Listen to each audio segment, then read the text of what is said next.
네, 3월 13일 금요일 모닝 미팅 시작합니다. 네, 어제도 좀 급락해서요. 일단 미국 증시 코멘트부터 하겠습니다. 조현주 연구원. 네, 어제 미국 3대 지수가 모두 9%대 낙폭을 하였습니다. 일단 다우 지수 같은 경우는 1987년 블랙 먼데이 이후 33년 만에 최대 일간 낙폭이라고 보시면 되고요. S&P 500 지수 같은 경우는 고점 대비 26.7%를 하락하면서 11년 만에 처음으로 약세장에 진입을 하였습니다. 일단 그 이후에서는 코로나19에 따른 여러 가지 행사들이 모두 취소가 되고 학교들이 휴교를 하고 아마존과 같은 주요 기업들이 재택근무를 명령하는 등 그동안 글로벌 경기를 좀 지탱했던 미국의 소비가 좀 얼어붙을 것이다라는 우려가 가장 컸고요. 이로 인해서 이제 주요국들의 경기 부양 정책을 발표를 했는데 이에 대한 효과도 크게 발현되지 못했다라고 보시면 될 것 같습니다. 일단은 지금 취소된 스포츠 행사 같은 경우는 미국 프로야구, 농구, 그리고 하키, 그리고 풋볼, 그래서 4월 달에 예정된 슈퍼볼도 다 취소가 됐고요. 브로드웨이 상영도 모두 취소가 되었습니다. 그리고 프랑스 같은 경우는 유치원부터 대학까지 모두 학교의 휴교를 결정을 했습니다. 일단 다음 주에 원래 상하원의 리세스 휴가가 예정이 되어 있었습니다. 코로나로 인해서. 근데 이 부분을 잠정 연기하기로 결정을 했고요. 다음 주까지 이 재정정책 실행을 위해서 적극적으로 논의하기로 했다는 점에서 재정정책을 실행하려는 그 의지가 조금 있다라고 저희는 좀 판단을 하고 있고요. 지금 시장에서는 일단 통화정책 효과에 대한 의심, 그리고 정부 재정정책을 실행할 수 있을지에 대한 불신, 이게 굉장히 높고요. 소비 심리에 대한 우려가 굉장히 크다라고 보시면 될 것 같습니다. 그리고 보잉이나 힐튼, 윈 리조트 같은 타격 산업들이 점차 미국 은행에 베일아웃 자금을 요구하고 있습니다. 지원금을 요구하고 있는 상황이고요. 일단 지금 상황에서는 이제 2페이지의 차트를 보시면 미국 은행들이 이런 타격 산업에 대해서 빌려줄 수 있는 돈은 충분하다라고 볼 수 있습니다. 그래서 초과 준비액은 아직 충분하고요. 하이힐드 크레딧 스프리드 급등을 하고 있지만 2011년만큼의 수준은 아니다라는 부분을 좀 보셨으면 좋겠고, 일단 과거 미국 경기 침체기에 평균적으로 한 고점 대비 33.6%까지 하락을 했으니까 만약에 지금보다 확진자 수가 계속 늘어나게 되고 의회의 결정 시기가 미뤄지게 되면은 경기 침체 수준을 반영한다고 하면은 평균 수준까지는 하락할 수 있다라고 보고 있지만, 일단은 저희는 미국, 유럽의 확진자 수 추이, 그리고 의회의 결정, 그리고 페드의 조금 더 적극적인 금리 인하나 정책들을 좀 시장은 기다리고 있다라고 판단하고 있습니다. 이상입니다. 김혜은 연구원. 예, 나눠드린 자료 보시면요, 다음 주에는 FOMC 그리고 BOJ 통화정책 회의 있습니다. 현재 FF 선물금리에 반영된 FOMC에서 금리 인하 수준은 75bp인데요. 이게 시장에 따라서 좀 변합니다. 그래서 시장이 좀 빠지면 이 수준이 좀 올라가고요. 다음날 반등하면 좀 다시 내려가는 이런 모습을 보입니다. 아무튼 공격적인 금리 인하 수준을 지금 확률상은 예상을 하고 있는 상황이 있고, 이번 FOMC에는 페드가 50bp 긴급 금리 인하 발표하면서 당시에 QE는 좀 선을 그었던 이런 심리 조작에 실패했던 사례가 좀 있었기 때문에 이번에는 시장 상황도 이렇고 해서 금융시장이 요구하는 광대한 범위의 추가 조치 가능성을 좀 열어두지 않겠느냐라는 기대를 하고 있는 상황들입니다. 그리고 오늘 실질적인 자산 매입 재개 프로그램에 대한 구체적인 이유나 발언들이 좀 있을 것으로 보입니다. 다만 이제 앞서 발표하셨듯이 그럼에도 현재 금융시장이 이런 크레딧 리스크 확대에 대한 공포감을 선반영하면서 정책 무용론이 확대되고 있는 이런 그림이거든요. 과거를 좀 보실 필요가 있는데, 과거 금융위기 대응 실패 혹은 위기 심화에 대한 이유가 뭐냐라고 봤을 때는 안일한 인식에 따른 사후 대응, 그리고 반복적인 그냥 기존의 정책들을 사용했던 것이다라고 보통 이제 학계에서는 평가를 하고 있습니다. 예를 들어서 대공황 당시에는 29년 10월에 이제 주가가 폭락을 했는데, 이후에 뱅크런이 이제 계속 발생을 했죠. 은행 영업정지 발표까지 상당 기간이 이제 소요하는 이런 모습이었고요. 금융위기 당시에는 초기에 이제 베어 스턴스의 파경이 나타났는데, 이 당시에 서프라임 모기지 대출 관련 거래 내역이 일정 부분 밝혀졌음에도 불구하고 그때 당시에 정책 당국이 어떻게 했느냐면 시장 자율 조정 기능이 가능할 거다라고 이제 발표를 했었고요. 그리고 그때 당시에 연준이었던 피셔는 정부가 금융부문에 개입할 필요가 없다라는 그런 모습을 보였고요. 그리고 실제적으로 재정 정책이 나타났었던 TAPR을 9월 20일에 의회는 한번 부결시키는 이런 모습들이 좀 있었습니다.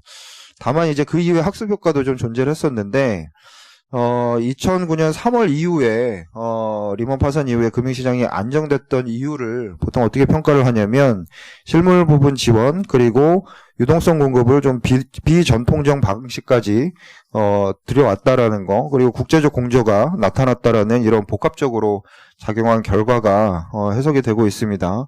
지금 거론되고 있는 것들은 이런 양적 완화 말고 뭐 법을 고쳐야 되지만 회사채를 사주는 이런 방안도 거론이 되고 있는 이런 상황들이기는 합니다. 여기에다가 국제적 공조 뭐 이런 것들이 나타나고 있고요. 뭐 셰일기업발 크레딧 위기 공포를 선반영하고 있는데 과거와 다른 점을 보다면 아니란 인식이 나타나기보다는 통화 및 재정 그리고 국제 종조가 빠르게 나타나는 겁니다. 다만 이제 금융시장이 여전히 이런 부분을 못 믿고 특히나 재정 같은 부분에 대해서는 실현 가능한 구체적인 정책을 좀 내놔라라고 요구하고 있는 이런 상황이다라고 해석하시면 될 것 같습니다. 한 페이지 넘겨서 보시면요. 최근에 이제 지수 저점에 대한 문의가 가장 많습니다. 어제 이제 1810포인트를 장중 저점을 기록을 했는데 이 수치에 대한 의미를 좀 보실 필요가 있을 것 같아요. 작년에 이제 코스피가 어닝이 한 35% 정도 마이너스가 되면서 85조 원을 순이익을 기록을 했고요. 올해 예상치가 작년 연말에 그 예상을 했을 때 110조 원을 예상을 하고 있는 이런 상황입니다. 한 플러스 40% 정도 증가할 거다라고 봤는데 1810포인트는 올해 감익을 예상한 수치라고 보시면 될 것 같습니다. 지금 뭐 공포심리가 확대되고 최근 나오는 게 기관의 로스컷 아니면 개인들의 이제 담보부족 사태 이런 것들이 나와서 수급이 꼬여있는 상태이기 때문에 밸류에이션 판단보다는 단기적으로 시장은 이런 수급 상황에 대해서 좀 더 반영을 할 것 같은데 참고로 그냥 말씀을 드리면 1810포인트는 포워드 PBR 기준으로 0.72배 그리고 트레이딩으로는 0.77배다라고 이제 보실 수가 있을 것 같습니다. 다음 주에 이제 FOMC, BOJ 그리고 뭐 의회, 행정부의 재정정책의 구체화 이런 것들을 기다리고 있는 상황들이다라고 보실 수가 있고요. 그 다음으로 많은 질문은 시장의 색깔이 변하느냐 이런 이제 질문들이 가장 많은데요. 만약에 이게 고점 대비해서 20%가 넘어가서 금융위기의 시작이라고 한다면 스타일의 구분은 의미가 없습니다. 뭐 급격한 통화 및 재정 정책으로도 달러는 안전하지 않다. 왜냐면 통화도 세게 이제 양적 완화 할 거고 재정도 과도하게 쓰는 이런 상황이기 때문에 금이 유일한 대안이다라고 이제 볼 수가 있는데요. 만약에 통제 가능한 변동성이다라고 보면 사례는 2016년도 초가 유사할 거다라고 보고 있습니다. 지금 현재와 유가나 금리 이런 레벨 수준이 좀 비슷하고요. 그리고 글로벌 재정 정책 공조 등을 생각하면 이때 당시에 인위적으로 좀 피를 끌어올렸던 아직까지 유가에 러시아의 뭐 감산 얘기는 없지만 2016년도 초에 나타났던 그런 부분들을 만약에 시나리오를 접목을 한다면 지금 딥밸류 영역에 있는 이런 뭐 철강이나 자동차나 유통 등이 기회 요인이 될 수 있는데요. 그때와 다른 점은 중국의 정책이 좀 다르다는 점입니다. 그때는 4차 환경조사가 나타나면서 중국 측의 공급측 개혁 그리고 오펙 플러스의 감산 같은 인위적인 공급 축소가 좀 있었고요. 지금은 뭐 피해 복구, 생산 차질 회복, 신인프라 투자 이렇기 때문에 성격이 좀 다르지 않나라는 부분도 저희가 좀 생각을 하고 있습니다. 그래서 시장의 색깔이 바뀌는 이런 부분들은 저희가 좀 고민을 하고 있는 이런 상황들입니다. 이상입니다. 네, 이어서 환율 말씀드리겠습니다. 9페이지 봐주시면 되고요. 최근 한 달 환율 흐름을 말씀을 드리면 일단 달러가 선진 통화 대비 신흥 통화 대비 완전히 달리 움직인 모습입니다. 엔화 이제 유로화가 좀 세면서 달러가 한 달 동안 이제 선진 통화 대비 2.5% 하락했는데 신흥 통화 대비는 3% 상승하면서 이머징 통화 약세가 두드러진 상황입니다. 다만 이제 연준의 금리나 기대나 이제 미국에서의 코로나 확진 때문에 달러가 조금 그전보단 덜 선호되는 게 아니냐 이런 인식에도 불구하고 여전히 수급상 순매수 포지션으로 보면 그 레벨이 크게 줄어들진 않고 있거든요. 그래서 어제 나타났던 달러 강세의 경우도 결국은 글로벌리 안전자산 선으로 이해될 수가 있다라고 생각이 됩니다. ECB 같은 경우가 이제 어제 ECB 회의를 했고, 사실 금리나 없이 추가 자산 매입 규모 확대로 유로화에는 좀 약세 이벤트로 이제 끝났습니다. 결국 다음 주만 이제 놓고 보시면 단기적으로 달러 강세 압력은 좀 주춤할 수 있다라고 보는데요. 일단 첫 번째로 3월 FOMC입니다. 결국은 이제 어제 뉴욕 연준도 추가 이제 자산 매입 조치를 발표했지만 이제 그 시선은 ECB가 아니라 이제 연준으로 옮겨지고 통화 정책에 대한 기대감이 여전히 있을 걸로 보이고요. 또 하나는 결국 이러한 상황에서 기존에 보시면 엔화나 스위스 프랑 등이 그러니까 달러 대비도 좀 더 우세한 상황이었습니다. 극단적인 안전자산 선호가 좀 나타나면서 미국 영향도 역시 이제 반영되기 때문에 달러의 추가적인 강세 압력 주춤할 수 있다라고 보고 있습니다. 이제 문제는 원달러일 텐데요. 사실 원화 같은 경우는 단기적으로는 약세 압력이 가장 크다라고 보고 있습니다. 채권 수급 같은 경우는 이제 금리나 기대감과 맞물려서 전주 대비 더 확대됐음에도 불구하고 외국인 수급 좀 더 확대됐음에도 불구하고 이제 주식 순매도와 좀 연동되면서 많이 이제 약세를 나타내고 있는데요.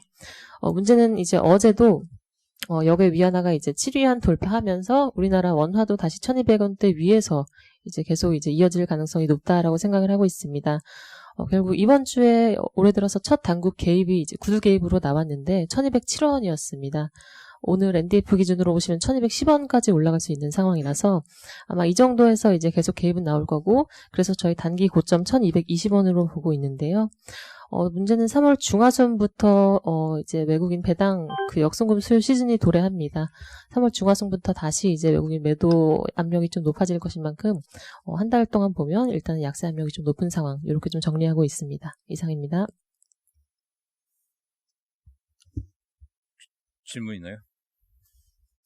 지금 간밤에 미국이 유럽의 입국 금지 그런 부분이 좀 쇼크로 좀 작용했는데 이 부분 현실화될 가능성이 좀 있다고 보시나요? 그리고 이거 외에도 앞으로 좀 나올 수 있는 배드뉴스 플로우로 예측할 수 있는 부분 좀 있으면 좀 말씀 좀 해주세요. 입국 금지 현실화요? 이거 이미 13일부터 이제 현실화되는 걸로 30일 동안 결정이 된 거고요.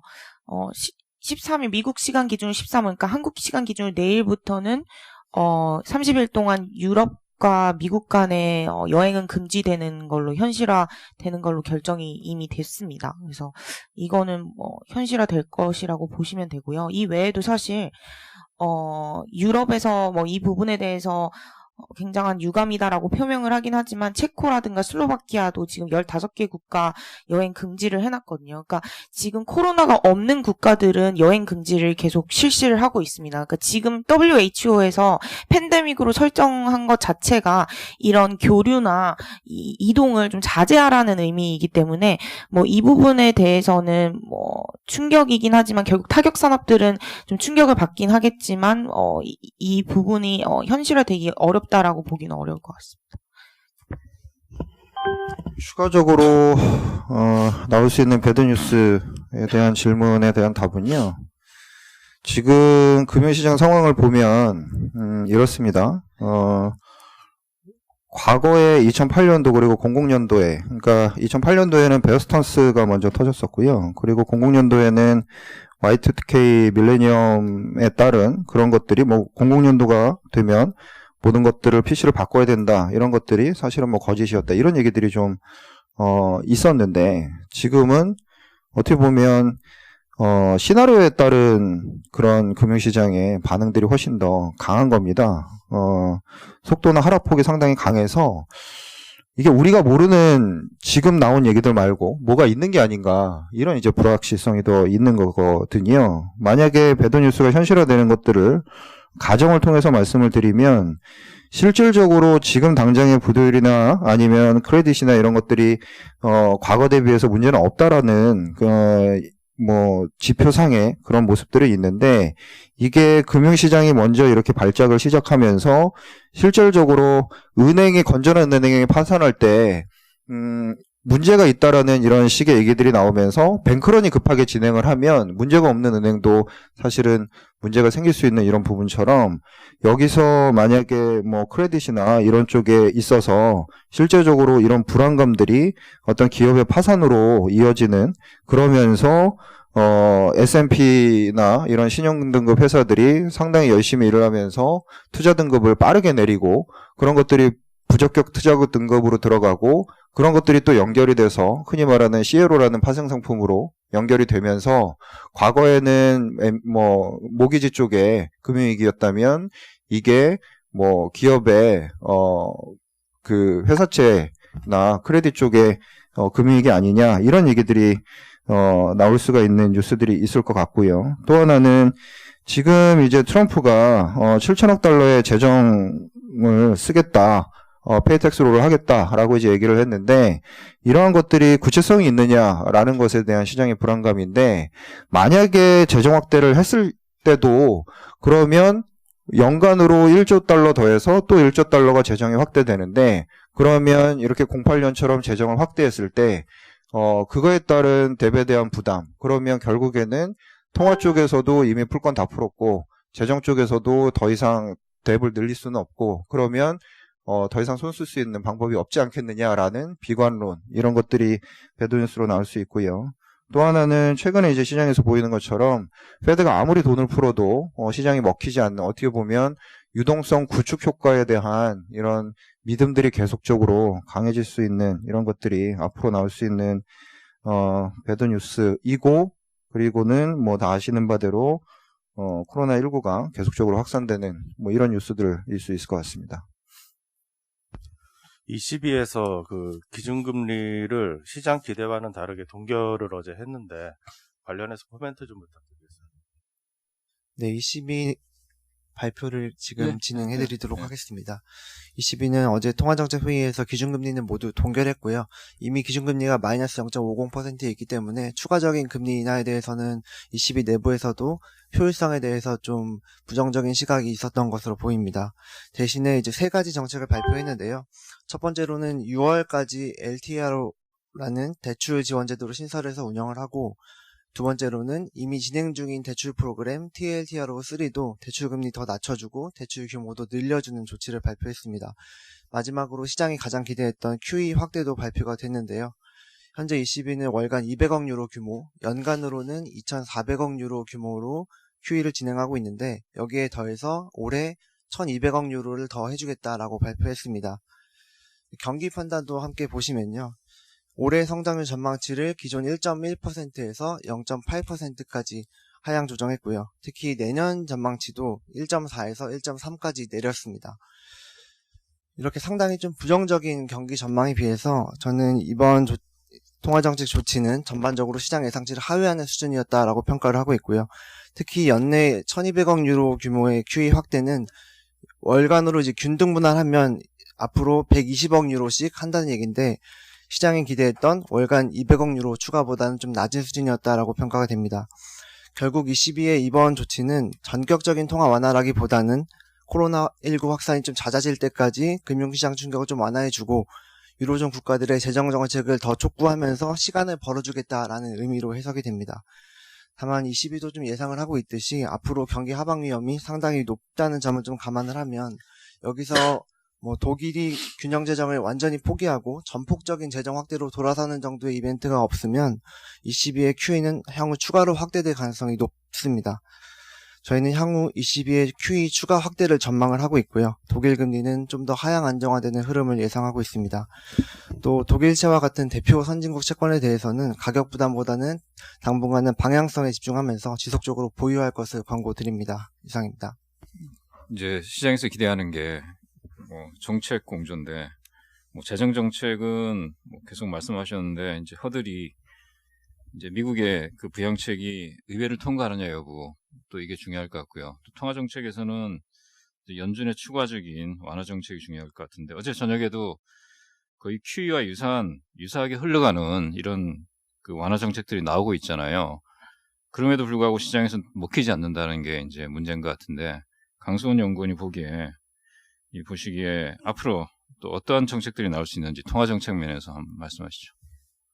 그러니까 어제 사실 미국 증시 급락폭에 비해서 미국 10년 금리는 6bp 정도 하락하는 데 그쳤습니다. 그러니까 원래 채권 시장은 애초부터 팬데믹 우려를 반영해서 이미 하락한 부분들이 있었기 때문에 하락폭에 대해서는 뭐 그 정도로 해석하시면 될 것 같고, 근데 사실 어제 좀 걱정스러웠던 부분은 말씀하셨던 대로 어제 사실은 연준이 어떤 발표를 했냐면 쿠폰 베어링 시큐리티를 사겠다. 그러니까 지금은 1년 이하 채권을 사고 있는데 애초에 이제 장기채를 사겠다라는 이야기예요. 그러면 흔히 말하는 QE와 같은 효과를 내는 건데 그것을 시장이 요구하는 것이었는데, 그러니까 금리 인하도 해주고 있고 심지어 QE까지 하겠다라고 이야기를 했는데도 어제 자산시장 가격이 빠진 거라면 저희가 계속해서 우려했던 연준의 흔히 말하는 약이 안 먹히는 우려가 하나 있고요. 두 번째는 사실은 채권시장은 어떤 판단을 하고 있냐면 흔히 말해서 금융위기는 금융이 실물로 위기가 전이된 거고요. 지금은 실물시장이 위기라서 금융시장이 흔들리고 있는 거거든요. 그러니까 바이러스라는 거는 금융시장이 흔들리는 게 아니라 실물에 대한 우려인 거잖아요. 그래서 흔히 말하는 채권시장의 어떤 바닥은 조건부로 더 이상 통화정책이 아니라 재정정책으로 보고 있습니다. 그러니까 흔히 말해서 지금은 금융위기라고 얘기할 게 전혀 없는 게 최근에 흔히 말하는 금융위기의 전조였다고 하는 라이보 OI 스프레드가 급등한 건 맞는데요. 라이보 OI 스프레드가 급등했던 게 보통은 라이보 금리가 올라가면서 급등하면은 시중 경색인데 지금은 OIS 금리가 급락하면서 스프레드가 급등합니다. 무슨 얘기냐면 연준이 깜짝 금리 인하를 하고 있기 때문에 스프레드가 벌어지는 거예요. 그래서 흔히 말하는 신용 경색의 시그널은 전혀 없는 상태에서 증시가 빠졌다면 지금은 금융 투 실물이 아니라 실물 투 금융인 상황이기 때문에 채권 시장도 지금 기대하고 있는 거는 연준을 할 만큼 하고 있고 결국 미국 정부가 해줄 때 그때 약간 흔히 말하는 금리의 어떤 바닥이 보일 거다라고 생각을 하고 있어서 사실은 어제 이미 연준이 장기채도 해주겠다라고 언급을 했기 때문에 연준은 사실은 여기서 더 할 수 있는 게 지금은 많지 않다. 그래서 당장 다음 주 FOMC에서 이미 뭐 나온 것처럼 금리 인하 플러스 QE 얘기도 하겠지만 채권 시장도 그것보다는 미국 정부의 재정 정책을 기다리고 있다. 이게 맞는 것 같습니다. 지금은. 시장에서 어떤 얘기 나오는 게 연준이 매입하는 자산을 종류를 좀 다변화하겠다. 뭐 이런 얘기도 나오잖아요. 예를 들어서 뭐 회사채 매입이나 일본 중앙은행처럼 ETF를 매입한다든지 뭐 이런 얘기들도 있는데 만약 이게 성사되려면 어떤 절차를 거쳐야 되는지. 예, 맞습니다. 사실 예전에 일본이 퀀티티브 이징을 하다가 퀀티티브 앤 퀄리티브 이징을 할 때가 이제 질적 변화라고 해서 채권만이 아니라 ETF나 리츠까지 사겠다라고 했던 적이 있고요. 네, 만약에 매입 대상을 바꾸려면 의회 의결을 조금 거치긴 해야 되는데 사실 이런 상황에서 의회 의결이 전 세계적으로 좀 편해지긴 했다고는 느끼지만 어쨌든 꽤 오래 걸립니다. 그러니까 의회 의결 사항이기 때문에 흔히 말하는 의회 내각제가 아닌 이상 시간이 좀 걸리는 부분이라서 그렇기 때문에 일단 연준이 먼저 장기채 매입을 하겠다라고 이야기를 한 것 같고요. 흔히 말하는 일본처럼 퀄리티브 이징까지 가려면 의회 의결을 통과해야 된다라는 말씀 드릴 수 있을 것 같습니다. 한강을 차장이 크레딧 업데이트 하시죠. 네, 그 의회 의결 관련해서는 지금 이제 참고할 수 있는 게 지금 유럽에서 회사채 매입을 지금 하고 있는 상황인데, 사실 이제 유럽에서도 하고 있는 거 보면은 투자 등급 위주로만 하고 있습니다. 하이힐드는 거의 안 해주고 있는데, 지금 현재 미국 같은 경우가 투자 등급 기업들이 정말 회사채를 중앙은행이 사줄 만큼 어려운 상황이냐? 사실은 그렇지는 않고요. 이 상황이 얼마나 더 지속될지에 대해서는 뭐 사실 예상하기 어렵지만은 조금 더 진행된다고 하더라도 투자 등급들의 어떤 지금 펀더멘털 그 다음에 좀 더 악화된다고 하더라도 시장에서 이렇게 소화를 못할 정도로 이렇게 안 되고 중앙은행이 사주는 그 정도까지는 아니기 때문에 그렇다고 이제 하이힐드를 사줄 수는 없을 것 같고 그래서 그거는 조금 의회에서 회사채 매입을 확대한다는 거는 아직은 좀 시기상조이다라고 보고 있습니다. 그 크레딧 지표들 나왔나요? 네, 그 지표들 나오면 보내주시고 자 조금 더 원천적으로 들어가서 이제 이번 사태 진원이 역시 이제 코로나 바이러스잖아요. 코로나 바이러스 언제 종식될 건지 뭐 예측하기 힘듭니다만은 중요한 관건이 치료제라고 보고 있는데 고한성 연구원 어제 나온 자료 발표 좀 하시죠. 예. 길리어드 코로나 치료제 임상 업데이트 자료고요. 지금 사실 뭐 시장에서 우리나라도 기사 보니까 15개의 치료제가 개발이 되고 있다라고 하더라고요. 글로벌리 이제 수십 가지가 개발이 되고 있긴 한데 WHO에서 공식적으로 이제 인정하고 뭐 약효를 기대하고 있는 약물은 길리어드의 렘데시비르가 유일합니다. 그래서 이 렘데시비르는 이제 에볼라 치료제로 이제 작년까지 개발되다가 드랍됐던 약인데 우연히도 이제 미국에서 첫 번째 확진자에서 약효를 보임으로써 지금 빠르게 임상이 진행되고 있습니다. 표에 정리한 것처럼 일단 2월 6일부터 중국에서 760명 대상으로 임상을 개시했고요. 그리고 3월 중에 아마 이번 달 중에 초기 결과가 나올 것 같습니다. 그리고 길리어드에서 추가로 미국이랑 중국, 한국, 싱가포르까지 해서 총 1000명 임상을 3월 중에 이제 들어갔습니다. 그래서 우리나라도 그 1000명 중에서 한 200명 정도가 임상에 참여할 예정이고요. 이 렘데시비르는 아까 말씀드린 것처럼 이제 상업화된 건 아니어서 이제 시중에서 약을 구할 수는 없었고 이제 급하게 길리어드가 임상 시료를 공급하고 있습니다. 그래서 아마 조만간 우리나라에도 들어오게 될 것 같은데요. 아까 말씀드린 것처럼 일단 초기 임상 결과가 이달 중에 4월 전에 확인이 가능하다. 그래서 약효가 나오게 된다면 이제 빠르게 공급이 될 거고요. 2009년 신종플루 사태가 이제 가장 최근 팬데믹 사례인데, 그때도 마찬가지로 이제 초기에는 이제 굉장히 시장이 당황을 했었는데, 우연히도 이제 타미플루가 맞았던 거죠. 원래 이 타미플루는 2002년도에 나왔던 약인데 엄청 안 팔리다가 2005년도에 동남아에서 조류독감 유행했을 때 그때 이제 2조 이상 팔렸습니다. 근데 그 이후로 또 안 팔리다가 이제 2009년 10년도에 3조까지 팔렸었죠. 근데 이제 조류독감이랑 신종플루 때 바이러스 타입이 다릅니다. 조류독감 때는 이제 H5N1 타입이었고 신종플루 때는 H1N1 타입의 인플루엔자 바이러스여서 바이러스 타입이 다른데도 우연히 이제 약효가 나왔던 거죠.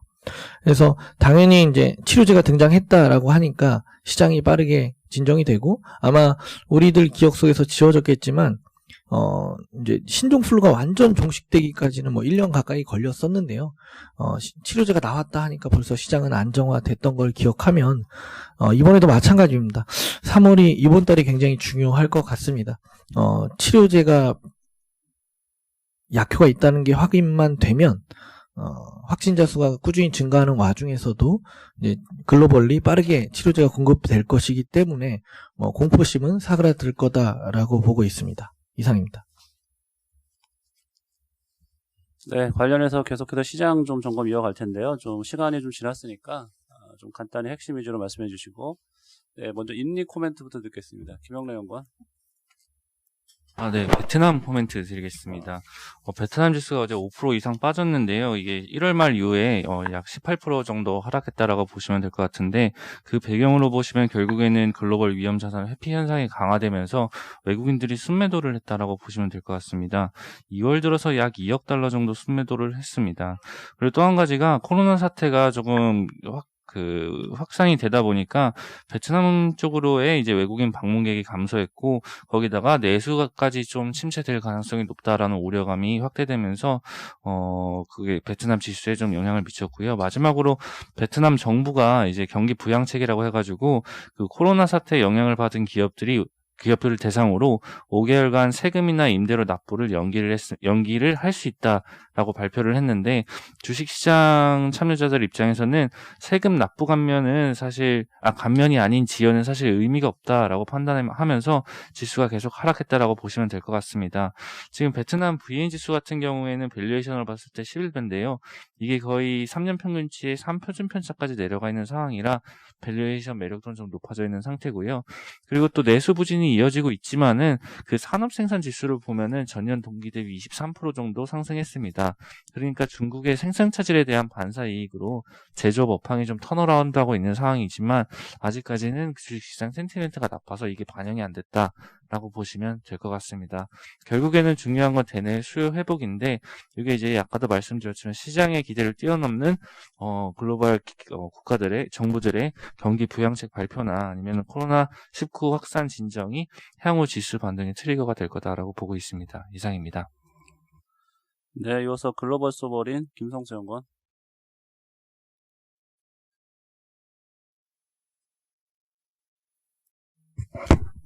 네, 그저께 이번 유가 갈등 관련해서 이 러시아의 의도와 대응 능력을 분석한 리포트에 이어서 이번에는 사우디 입장에서 보고서를 발간해 봤습니다. 치킨 게임까지 불사하겠다고 나서는 사우디의 의도는 충격요법을 통한 러시아 협상 테이블 복귀, 그리고 그동안 사실상 혼자 책임져왔던 유가 방어에 대한 책임감 분산, 그리고 미국 셰일 업체 견제가 주 의도로 보여지고요. 유가 약세장이 지속된다면 사우디의 이제 저유가 방어 능력은 러시아보다 전반적으로 열의할 것으로 판단됩니다. 일단 석유 산업 의존도가 러시아보다 높고요. 그다음에 정부 세입 기준으로 봤을 때 사우디의 석유 부문 비중은 약 67.5%, 러시아는 39.3%입니다. 그리고 이제 재정 균형 달성을 위한 BEP도 유가 BEP도 사우디는 86.5달러, 러시아는 42.4달러이고요. 상대적인 유불리함 외에도 이제 경제적인 측면에서 양 국가 모두 출혈 경쟁을 벌이고 있는 점, 그리고 이번 예전 셰일 혁명 당시보다 정치적인 의도가 좀 짙은 것으로 보여지기 때문에 이번 갈등 국면은 2015년보다 길지 않을 것으로 보여지고 있습니다. 사우디 같은 경우는 MBS 왕세자의 이제 왕위 계승, 그다음에 러시아는 푸틴 3선 기한을 앞두고 내부 결속이 필요한 상황입니다.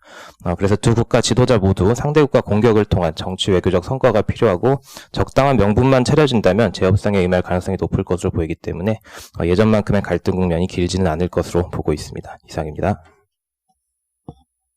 네, 이어서 크레딧 코멘트 페맥스 김준웅 연구원.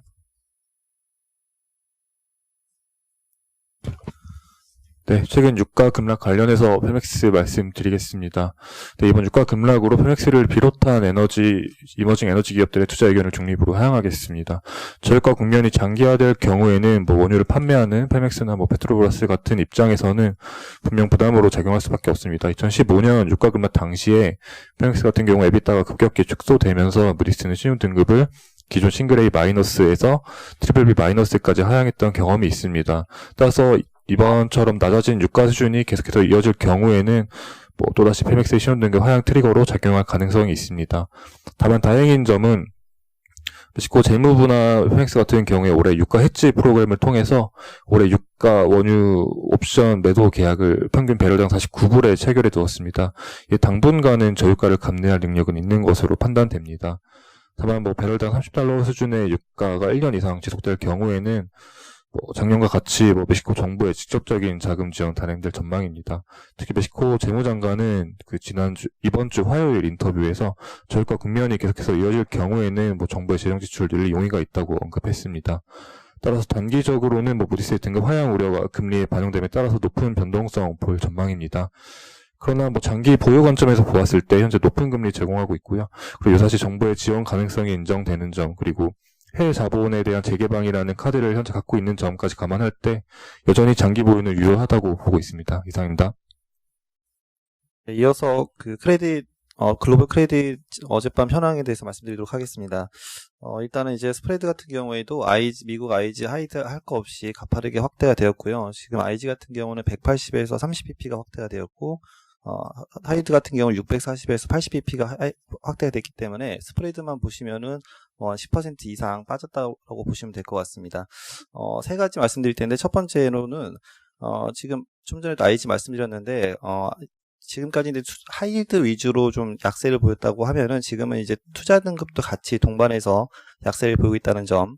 두 번째로는 현재 그 스프레드 수준으로만 보면은 2016 바로 직전 가장 약세 수준이었었던 2016년 2월 수준을 이미 다 다다른 상태입니다. 나머지는 이제 금융위기만 남아있는 상황이고, 그 다음에 세 번째로는 지금 물론 이제 에너지가 가파르게 확대가 되었지만은 비에너지 같은 경우에도 하이드 같은 경우는 가파른 약세를 보이고 있습니다. 그래서 지금은 이제 에너지만의 약세는 아닌 것 같고, 같이 동반해서 비에너지 부분도 같이 동반해서 약세를 보이겠다라고 보시면 되고, 저희가 좀 더 말씀드리면 일단 뱅크런 같은 경우에는 아직까지는 저희가 큰 뱅크런에 대해서 우려할 시점은 아니다라고 보고 있습니다. 금융기관들이 특히 대형은행들 같은 경우에는 그 에너지에 대한 비중이 크지 않고 일부 이제 그 중소은행들의 에너지 비중이 한 10% 되기 때문에 그 정도 좀 중소은행들 위주로 좀 우려가 되는 상황이고요. 그다음에 두 번째로는 신용등급 하향 추세는 더 앞으로 더 계속될 가능성이 높습니다. 지금 하이힐드뿐만이 아니라 뭐 보잉이라던가 엑슨모빌과 같은 대형 기업들 같은 경우에도 등급 하향이 불가피하다라고 보고 있고, 근데 문제는 등급 하향이 문제가 아니라 이제 그 등급 하향으로 인해서 조달 금리가 이제 상승하는 것들이 문제이고, 근데 투자 등급 같은 경우는 아직은 조달 금리가 오늘 그 기업들에게 부담스러운 수준은 아닙니다. 이제 하이힐드 위주로 하이힐드 같은 경우는 좀 더 부담스러운 상황이기 때문에 조달 금리 상승에 대한 우려, 그 다음에 부도율 확대까지 하이힐드 위주로 좀 더 진행이 될 것으로 보고 있습니다. 네, 이어서 글로벌 리츠 김영근 님과. 네, 글로벌 리츠 말씀드리겠습니다. 코로나19 사태에 대한 그 시리즈물이고요. 결과적으로 그 CBR이나 CBS 부동산의 리서치 대표 회사들은 이슈가 이 코로나19가 큰 부동산에 영향이 없다고 이렇게 레포트가 나오고 있는 상황입니다. 근데 우리는 이제 중위험 중수인 리츠니까 주식으로 변동이 되니까 거기에 대해서 대응을 쓴 첫 번째 자료고요. 다음에는 뭐 유럽이나 차츰 나올 겁니다. 일본 리츠는 간략하게 설명을 드리자면은 우리가 중립 의견으로 3월 초에 내렸습니다. 그 이유는 도쿄올림픽 개최가 연기될 수 있다는 이슈가 대두됐다는 얘기입니다. 그래서 뭐 코로나19에 대해서 확산세가 전 세계적으로 대유행을 지금 선언하면서 일본은 좀 괜찮다는 수치는 나오겠지만 실질적으로 일본의 전체는 감염병에 대한 공포감이 증대되면서 생필품 사재기라든지 문화 스포츠 행사 취소라든지 그리고 초중고 휴교를 4월까지 연장한 상황입니다. 그래서 그런 게 일본에 대한 지금 경제 성장률을 마이너스를 계속 기록하고 있는데 1분기도 당연히 그럴 거라고 판단하고 있습니다. 따라서 외국인 관광객 소비가 가장 큰 도쿄를 보면은 도쿄에서 긴자의 리테일 공시율이 늘어난다는 게 첫 번째 포인트로 보시면 될 것 같습니다. 그래서 리테일이라면 상가, 쇼핑몰, 백화점의 이슈고요.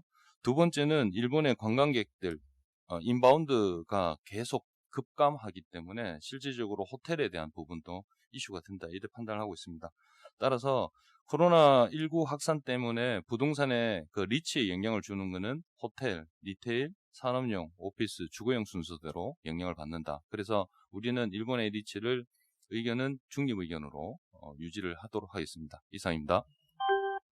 일본에 대해서 언급을 해주셨는데 그러면은 글로벌 리츠 총 수익률 지수는 현재 되게 많이 빠져 있는 상태고 번역별로 우선순위랑 그리고 또 이 업종별로 우선순위를 만약에 지금 들어간다면 어떤 순서로 보고 계십니까? 네, 저희는 글로벌 리츠는 일단 확대 의견을 가지고 있고요. 그 이유는 미국이 글로벌 리츠에 차지하는 비중이 70%입니다. 그래서 저희는 미국이 어제 급락장이 나왔고, 그 리츠도 어제 10% 빠졌습니다. 미국 리츠만 해서. 글로벌은 한 8% 빠졌는데요. 저희는 이게 좋은 기회라고 판단을 하고 있는 거고요. 그 이유는 코로나19가 아무리 오래 가도 1년 이상은 유지가 안 되기 때문에 임대차 계약을 기본적으로 5년 이상 하고 있는 말씀하신 대로 섹터로 보면은 산업용, 유통 물류나 오피스, 초대형 오피스 7년에서 10년 계약한 거, 그리고 주거용 이런 부분이 더 좋다고 판단을 하고 있고요. 그리고 인바운드 손님, 그러니까 관광객들이 이동을 제한을 하다 보니까 특히 이태리 부분에서는 호텔, 리테일은 우리나라도 지금 상황이 안 좋지만 글로벌리 다 안 좋다 이렇게 판단을 하고 있습니다. 따라서 미국을 우리는 이제 레포트를 통해서 어느 쯤에 저점에서 밸류에이션상 배당 수익이 지금 5.5%까지 상승한 상황입니다. 그래서 6%가 넘어선다 그러면은 실질적으로 매년 6%의 배당을 받으면서 주가까지 뭐 안정세가 유지가 된다면은 기회라고 판단하기 때문에 미국하고 싱가포르를 국가별로는 확대 의견을 가지고 있습니다. 레포트를 통해서 다시 말씀드리겠습니다. 네, 이어서 산업기업 쪽으로 갈 텐데요. 시간이 많이 지났으니까 핵심 위주로 간단히 말씀 부탁드리고요. 먼저 NH의 ESG 리포트 김동영 부장님. 예, 새로운 15개 종목으로 NH ESG 리포트 볼륨 2가 국영문 동시 발간이 됐습니다. 지난 10월 달에 볼륨 1 발간된 이후에 국내외 투자자들 미팅 많이 했고요. 이 관심을 확인할 수가 있었습니다. 연금에서 사회책임 투자 확산을 상당히 드라이브를 걸고 있는데요. 최근에 적극적 주주활동 가이드라인 의결했고요. 자체 운용 펀드의 전부 SRI화를 지금 추진하고 있기 때문에 ESG가 당분간 메가 트렌드로 자리를 잡을 걸로 보고 있습니다. 저희가 양적, 질적 개선을 계속 하겠다라고 볼륨 1에서 말씀을 드렸었고요. 이번에 종목은 삼성물산, 현대모비스, SK하이닉스, SM 같은 15종목이 들어가 있고 양식은 볼륨 1하고 일단 동일합니다. G, S, E의 순서로 되어 있는데 이번에 좀 개선된 부분이 그동안 정보가 부족해서 상대적으로 좀 내용이 많지 않았던 환경 쪽 이슈를 거의 대다수의 종목들이 다루고 있습니다. 그래서 기업 비재무 정보 분석에 있어서는 저희 하우스가 이제 그 바이블로서 자리를 좀 선점을 할 수 있지 않을까 이렇게 예측을 해봅니다. 이상입니다. 네, 이어서 금융산업 조보람 정중선 연구원. 네, 오늘 금융전략 시리즈는 글로벌 경기 침체 우려가 고조됨에 따라 과거 금융위기 사례와 비교 분석이 필요하다고 판단돼서 작성하게 된 리포트입니다. 뒤에 섹터별 임플리케이션 추가로 간단히 말씀드리겠지만 일단 종합적으로 말씀드리자면 2008년 글로벌 금융위기 겪었을 당시 한국 금융 섹터는 첫째로는 성장성, 수익성 모두 크게 훼손된 바 있고요. 두 번째로는 자산 건전성 악화, 세 번째는 자본 적정성 역시 일시적으로 하락하는 모습을 보인 바 있으며 마지막으로 밸류에이션은 비교적 큰 폭의 변동성을 보였습니다. 과거의 업종별 트렌드 그리고 현재 영업력 등을 감안했을 때 금융섹터 내의 이 상대적 경기 방어력은 그나마 손해보험업이 우위에 있으며 증권업과 은행업은 경기 민감주로 다소 취약하고 생명보험업은 저성장, 저금리 사이클에 매우 취약한 것으로 보고 있습니다. 최근에 이 바이러스 확산 이슈로 단기적 주가 조정에 골이 깊었던 만큼 반등 시도는 가능하겠지만 의미 있는 변곡점을 야기할 캐탈리스트는 부족하다고 봅니다. 섹터별 코멘트로 넘어가자면 은행업의 경우 롱그로스, 마진, NPL, 자본 적정성 요 네 가지로 잠깐 압축해서 말씀드리면요. 위기 전 롱그로스 15%였다가 위기를 겪으며 3%대로 급락했습니다. 그 이후 다시 8%대로 반등해서 일단 사이클상으로는 하락 후 다시 반등하는 모습을 보였고요. 마진의 경우 적게는 3-40bp, 많게는 거의 100bp에 육박할 만큼 훼손이 되었다가 회복 후 지금 현재는 다시 저금리 늪에 빠져 있습니다. NPL의 경우 80bp에서 거의 2%대로 확 올랐죠. 그러다 개선 후 지금 현재는 64bp 상태로 매우 안정적인 상태입니다. 자본 적정성 역시 일시적 하락을 겪긴 했지만 은행들은 확충 노력으로 현재는 매우 안정적인 레벨을 유지하고 있다 말씀드릴 수 있습니다. 어제 저희가 KB금융하고 IR 컨퍼런스 콜을 이제 투자분들과 진행했는데요. 현재까지 상황으로 놓고 봤을 때는 이 바이러스 이슈가 터진 지 몇 주밖에 되지 않았기 때문에 은행 경영진의 입장에서는 아직 2020년 경영 계획을 수정할 만한 상태는 아니라고 보고 있습니다. 그리고 성장, 마진 이 부분 빠지는 부분에 있어서는 현재까지는 위기 수준을 감지할 만큼 데이터가 아직은 나오지 않았다라고 보고 있는데 금리 인하가 한 번 된다는 가정이 지금 현재까지 마켓 금리에 다 반영이 돼 있어서 아마도 향후 금리 인하가 추가적으로 진행이 된다면 그 부분은 추가적인 마진 하락으로 다운사이드 리스크로 작용할 것으로 보고 있습니다. 투자자들의 최근 관심사는 탑라인 그로스가 어떻게 빠지느냐 보다는 최근 들어서 점점 이 경기 침체 우려가 고조됨에 따라 자산 건전성, 이 관리가 힘든 거 아니냐라는 우려가 많이 나오고 있는 부분인데 저희가 말씀드릴 수 있는 부분은 현재까지는 양호하다. 그래서 탑다운 이슈 발생 시 누구나 다 안전할 수는 없지만 리스크를 감내할 만한 능력은 현재 한국은행 섹터는 지니고 있다라고 말씀드릴 수 있겠습니다. 그럼 이제 정준섭 위원으로 넘어가서 비은행 섹터 말씀드리겠습니다. 예, 저 7페이지 그림 16번으로 말씀드리겠습니다. 예, 이거는 이 차트에 있는 게 이제 코스피 대비 상대 수익률이고요. 2008년 이제 금융위기 당시에 이제 증권부터 먼저 말씀드리면은 이제 코스피 대비 더 언더퍼폼했습니다. 근데 이제 여기서 보실 거는 이제 언더퍼폼해서 빠르게 빠졌다가 이제 회복하는 것도 그렇게 오래 걸리지는 않았다라는 겁니다. 이제 그 당시에는 이제 증권업이 이제 브로커리지 모델이다 보니까 이제 지수가 빠져도 이제 그 시장 변동성이 올라감에 따라서 거래대금이 받쳐줬거든요. 예, 거기에 따라서 예, 이제 그 회사 수익성도 이제 빠르게 다시 회복하면서 지수도 올라갔다라고 볼 수 있고요. 다만 그때랑 지금은 좀 다릅니다. 이제 그 당시는 이제 거래대금 이런 게 중요했다라면 지금은 이제 IB 딜 그리고 뭐 금리 이런 것들이 더 중요한 시장이다라고 보고 있고요. 지금 올해 상반기 예상해 보면 일단 IB 딜은 이제 전반적으로 지연이나 축소 불가피하다라고 보고 있고 여기에 따른 손실도 있을 거로 보입니다. 다만 이제 금리가 급락했기 때문에 여기에 따른 이제 채권 평가액이 어느 정도 IB 손실 일부는 조금 막아줄 거다라고 보고 있고요. 실제로 얼마 정도 이제 이익이 잡히냐 여기에 따라서 증권주 주가 방향성이 좀 결정되지 않을까라고 보고 있습니다. 보험은 좀 다릅니다. 2008년 당시에 이제 보험주는 이제 시장을 아웃퍼폼하는 모습을 보였습니다. 그 당시는 이제 생보사 상장이 안 돼 있던 때였기 때문에 전부 다 이제 손보다라고 보시면 되고요. 손보 같은 경우는 뭐 이제 손해율 사이클이나 이런 거에 따라서 이제 시장 실적이나 뭐 이런 게 결정이 됐기 때문에 아무래도 이제 경기 방어주로서 역할이 상당히 부각이 됐던 것 같습니다. 다만 이제 2008년 말미에 접어들수록 이제 일부 조선사, 이제 기업 여신의 문제가 발생하면서 주가 다시 빠지는 모습을 보였고요. 지금 현재는 뭐 이제 그때랑 완전히 이제 뭐 손보사도 뭐 같은 상황이다라고 볼 수는 없지만 어쨌거나 이제 이 지금 사태가 좀 코로나19로 야기된 거잖아요. 네, 거기에 따라서 손보사들 지금 반사이익이 조금 예상이 되는 상황입니다.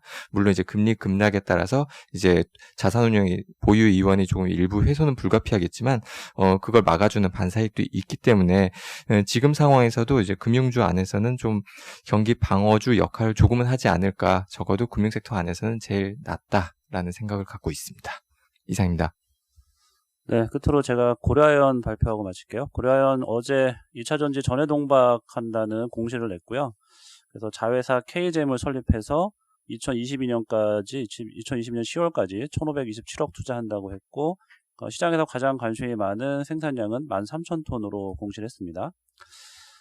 저희는 이게 구리나 황산을 이미 가지고 있고 전기분해 공정 노하우를 이미 활용하고 있기 때문에 성공 가능성이 매우 높다라고 보고 수익성도 높을 거라고 예상하고요.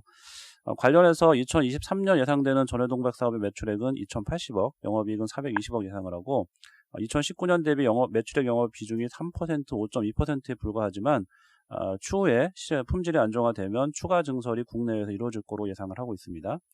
이번 전해동박 사업의 의미는 외형 성장뿐만 아니라 ROE 개선, 그러니까 자본의 효율적 사용을 통해서 기업 가치가 높아질 것이라는 그 변화가 더 주목해야 된다고 보고 있고요. 1분기 실적은 시장 기대치에 부합할 것 같습니다. 금속 가격이 좀 하락했지만 연애 판매가 좀 1분기에 늘었을 거로 보고 있고요. 2분기까지도 실적은 괜찮습니다. 금속 가격 계속 약세지만 2분기에는 TC 수입이 증가하면서 1분기 대비 약 17%의 영업이익 증가가 예상이 됩니다. 네, 이상 준비된 자료 발표 모두 마쳤습니다.